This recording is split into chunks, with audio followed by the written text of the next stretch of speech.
It is God's love.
Thank you, sir. I think for the benefit of time, I'll skip my presentation. And the topic of today's panel discussion, as it mentions, innovations in e-governance, leveraging technology for delivering government services. I think delivering government services using technology has been much talked about. And I believe since National E-Governance Plan days in 2006, there was huge emphasis from Government of India to use more and more technology to deliver services, and in the process re-engineer some of their existing processes to transform the way government interacts with the citizens. And so I think most of the governments, be it central government ministries, be it state governments, be it even local bodies, have started making more and more services online, delivering it through the web platform.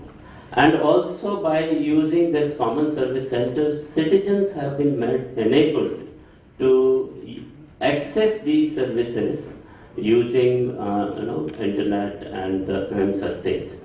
What I will concentrate upon is these are normal process by which government services can be delivered to citizens. What is now needed is to have more and more innovative ways to use technology to transform this whole process by which we deliver services. And I'll take few examples in the context of Jharkhand, where we have used technology innovatively to deliver services. And I'll not get into those services which, and probably most of the state governments have done. Before taking up, I'll just mention some brief facts about Jharkhand, though many of you might be knowing Jharkhand only in the only for its natural resources in terms of mines and minerals. But there are many more things which has happened on front of in the technology, which probably far from Jharkhand, this place may not be, there may not be information flowing, and though there is use communication technology, still, you see, proximity makes a lot of knowledge sharing much better. Therefore, my coming here from Jharkhand gives me a lot of information. But I also would like to share some of the information about Jharkhand. You see, this is one of the states which has almost 90% of Aadhaar coverage. And therefore, my lot of applications which really government services is based on Aadhaar. And one recent application which everybody in Government of India knows is this biometric attendance system. And this was not first the Government of India which used, it was first used in Government of Jharkhand. And so, and you know the person who steered that, he was Chief Secretary Government of Jharkhand, then moved to Government of India and he started doing that there. But let me take this forward to citizen service delivery. And we designed an application called Aadhaar-based midday meal monitoring system. We had no midday meal monitoring system, but when it became Aadhaar-based, what happens is, teacher makes the attendance, that's a different thing. Now the student, he takes what he had eaten today. Like there is a pre-fed menu. Today if he has taken egg and rice and milk, he has to take that. And that's a huge pressure on the school system that they deliver what has been promised to the students and what the government is providing. So this is a big change which this simple application, but it is Aadhaar based and it is a real time. And even if it is not connected, as soon as it gets connected, it sends the data, so you have a central monitoring system. Next month you give allotment of all funds, etc., according to the real data which you get in the previous month. So this is one of the innovative use which we have done it, and I believe this is a very good use we can make. Of course, there are a lot of legal issues which have come up subsequently by the Supreme Court judgment about use of Aadhaar. So initially we had a lot of problem thinking whether it will be affected by that, but we have started in at least 100 schools which is functioning.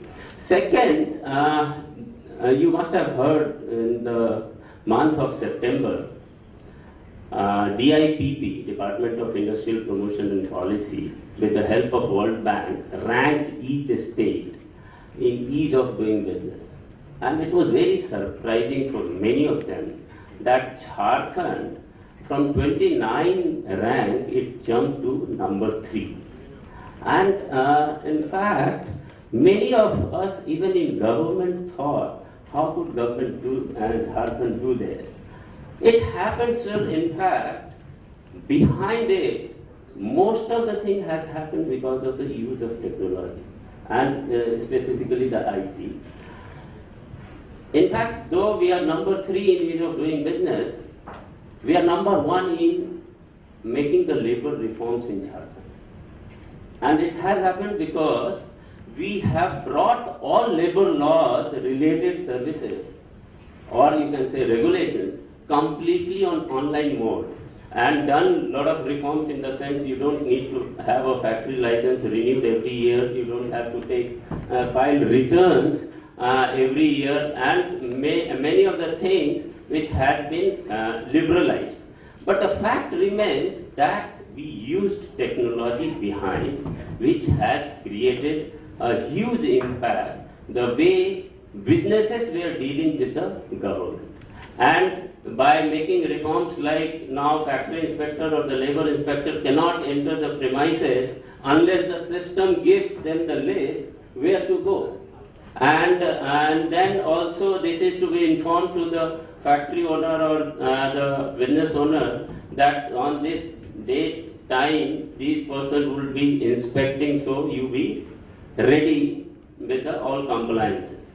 So these kind of things could happen because we were using technology. Third, in fact, I'll mention that, in fact, most of the state might have done it, but after taking over this government, we started something called Mukhyamantri Jan Samvad Kendra. Is the Chief Minister, you can say Public Grievances Redressal Portal. But this portal, already CP gram was there from DAPRG, which was available to every state. We started using that. We started monitoring all grievances there. But we backed up with a call center. And this really changed the whole dynamics. And if you see, now it uses all methods. You can call and register the complaint, get the status. You can register online, you can register through mobile, and you can get feedback. And it's a reverse process. Reverse process in the sense, system itself fetches so much of information that call center people call the complainant. It's not just the complainant who asks the call center what happened to their complaint. Rather, the call center people are calling back to the complainant, this has happened, because they have this data analytics, some sort of data analytics. I won't say it is huge we are using, but it is giving some sort of report which makes them that these complaints have to be followed at this regular interval, etc. So this was the third I thought I will mention, and I must tell you that there are many ways we can use innovative technology. One simple thing which we did after this Skill India mission, that we started a portal called Hunar. And everybody is talking about the skills. And so many people want to be skilled also. So there is huge demand for a skill, and there is supply also for the skills, in the sense there are many institutions who want to train people, government wants to train, there are many schemes under which training can be given, but everybody is working in isolation. So we made this portal where as an applicant you can register. As a university or a college institute, you can register. Government departments can register. And they can give this information, and it is, of course, Aadhaar linked. So a person can decide what kind of skills he is looking for, which courses suits him, and once trained, his profile gets created. So sometime if once it gets linked to the employer's portal, he gets the information who has been given what kind of skills, and if he is looking for a particular kind of skill, he can look for these kind of people. So these are the few applications I should mention, and of course it is backed by a lot of government reforms which need to be done, and in the morning it was very clearly brought out by Principal Secretary IT Kerala, that there has to be a lot of political buy-in. So somehow we are fortunate that last 1 year we are having that buy-in, and in that sense I must mention two of the big reforms which have been circulated by Cabinet Secretary to all the state government, and these reforms have been taken by the government of Jharkhand. One is downsizing the government. We have reduced the size of government from 43 departments to 30 departments. And I think it is necessary, and with the use of a lot of IT, you don't need so many departments, because they unnecessarily create a lot of blockers. And second, which we have done, which is another very important thing, is we have allowed people to be taken by the department at the level of a special secretary, just next to the secretary, from the market. And this is, we thought, because there is a lot of expertise existing in the market, more on the front of technology, and every department needs to use technology to make themselves more efficient. We have allowed them to take, advertisement came out, there is huge, we have got applications, so we may be taking many of them from the market, especially IT sector, who will be helping the state government to really use more and more technology in the way they are dealing and delivering services to citizens.